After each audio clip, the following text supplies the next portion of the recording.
దెబ్బతిన్న రాష్ట్ర ఆర్థిక పరిస్థితిని చక్కదిద్దుతున్నామని డిప్యూటీ సీఎం భట్టి విక్రమార్క చెప్పారు. ఖమ్మం జిల్లా పర్యటనలో ఆయన మాట్లాడుతూ ఉద్యోగులందరికీ 1వ తేదీన జీతాలు ఇస్తున్నామని తెలిపారు. అస్తవ్యస్తంగా మారిన టీఎస్పీఎస్సీని ప్రక్షాళన చేశామని చెప్పారు. కేవలం 3 నెలల్లోనే 25,000 మంది నిరుద్యోగులు ప్రభుత్వం ఉద్యోగ నియామక పత్రాలు అందజేసిందని భట్టి విక్రమార్క చెప్పారు. 119 నియోజకవర్గాల్లో అంబేద్కర్ నాలెడ్జ్ సెంటర్లు ఏర్పాటు చేస్తామని, నిరుద్యోగ యువతకు కోచింగ్ సెంటర్లు ఏర్పాటు చేస్తామని వివరించారు. ప్రభుత్వ ఉద్యోగ ఖాళీలన్నింటినీ భర్తీ చేస్తామని భట్టి స్పష్టం చేశారు.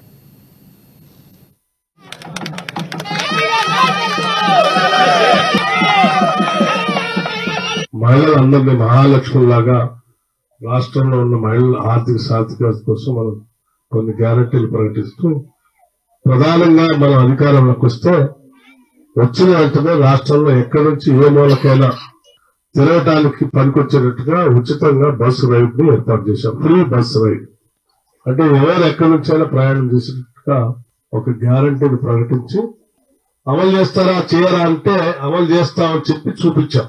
ఇప్పటికే నాకు తెలిసి ఒక 19 కోట్ల సార్లు ఈ రాష్ట్రంలో ఉన్న ఆ ప్రజల కోసం పనిచేయటం కోసం మాకు సంకల్పం ఉంది, నిబద్ధత ఉంది.